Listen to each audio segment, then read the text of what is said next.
নেতা আইনজীবী তরুণজ্যোতি তিওয়ারি এবং তার পাল্টা তৃণমূলের রাজ্য সহ সভাপতি জয়প্রকাশ মজুমদার উভয়ের বক্তব্য।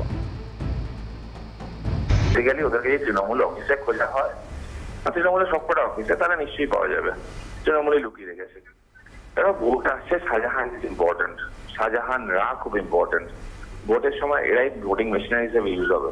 তো তৃণমূল এই কাজটা করিয়ে বার্তা দিতে চাইলো যে ওরা শাহজাহানদের পাশে আছে। সিম্পল কথা, পুরো ভিডিওটা আমরা দেখেছি, সিসিটিভি ফুটেজের সামনে এসেছে, আমরা দেখেছি। ইট ওয়াজ এ প্রি প্ল্যান্ড অ্যাটাক। ওখানে নাকি সে ঘুরে বেড়াচ্ছে, যার কাছে ওয়ারেন্ট আছে, পুলিশ জানে, লোকাল লোক জানে, পুলিশ ওদেরকে অ্যারেস্ট করেনি কেন?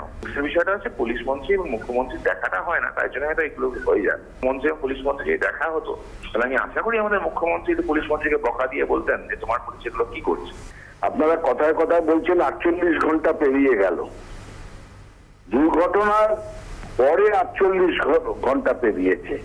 যে লোক ওখানে ছিল, যার ছেলের মৃত্যু নিয়ে এত ঘটনা, যিনি আগে ছিলেন শাহজাহানের ডান হাত, বিভিন্ন ধর্ষণের ঘটনায় তার বিরুদ্ধে অভিযোগ আছে, সেই ভোলা গতকাল বিকেলে গিয়ে পুলিশে তার অভিযোগ দায়ের করেছে নাম দিয়ে। তার আগে পর্যন্ত পুলিশের কাছে তো এই জিনিস ছিল না।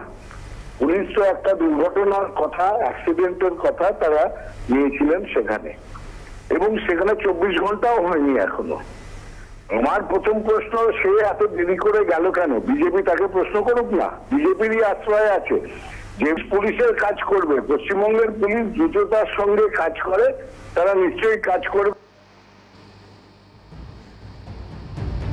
সঞ্জয়, এই যে বিষয়গুলো রয়েছে, তুমি একটা জিনিস দেখো, ওই যে ঘটনা ঘটার প্রায় বলা যায় 48 ঘন্টা পার হয়ে গিয়েছে, বুধবার সকাল এবং শুক্রবার সকাল 48 ঘন্টা ওভার।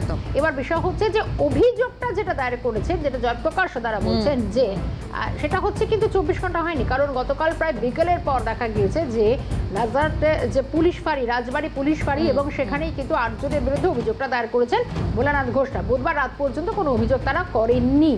এবার বিষয় হচ্ছে যে যদি তুমি বলো যে নজরুল মোল্লা যারা বাইকটা চালিয়ে যাচ্ছেন, যেটি পেট্রোল পাম্পের একটি ছবি ধরা পড়েছে, সেখানে নীল গাড়িটিকে পরিষ্কার দেখা গিয়েছিল বুধবার যখন তারা গাড়িটি যাচ্ছিল, অর্থাৎ দুর্ঘটনার আগে। সেটা যদি ক্যামেরা বন্দি হয়ে থাকে, এই যে এখানকার ছবি দেখো, গাড়িটা পাস করছে যেভাবে, তখন এই সিসিটিভি গুলো ছবিটা ধরা পড়েছে ঠিক পেট্রোল পাম্পের 200 মিটার দূরত্বে।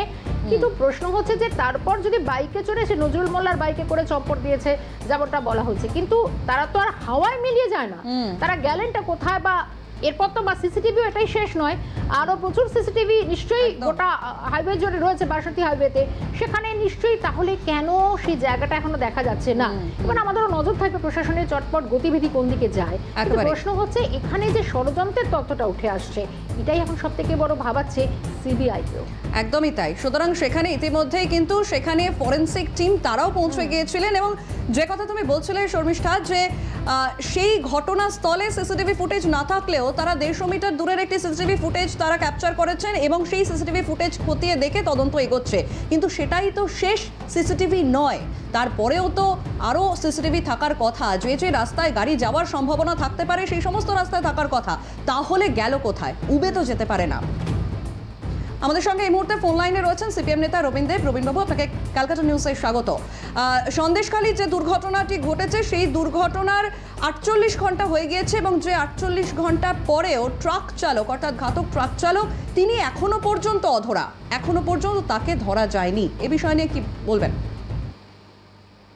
দল, রাজ্য এবং কেন্দ্র সত্যিই যদি একটা হয়, তাহলে অপরাধীদের তাদের তো কোনো রকম আর শাস্তি পাওয়ার কোনো আশঙ্কাই থাকে না, আরো বেশি খোলামখুল্লা এই অপরাধ করার দিকে ঝুঁকে। এইটা হচ্ছে সন্দেশখালীর প্রথম থেকেই শাহজাহানকে অ্যারেস্ট করা নিয়ে যা ঘটনা ঘটেছে দীর্ঘদিন ধরে, খোঁচাখুচি, সিবিআই, এইসব অনেক ঘটনা ঘটেছে। আলটিমেটলি অ্যারেস্ট হয়েছে, কিন্তু তারপরেও সে অ্যারেস্ট হওয়ার পরেও তার সমস্ত অপকর্ম সে চালিয়ে যাচ্ছে। এই ধরনের একটা সন্তানকে এবং তার ড্রাইভারকে হারালো, কিন্তু সাক্ষী ভোলাবাবু।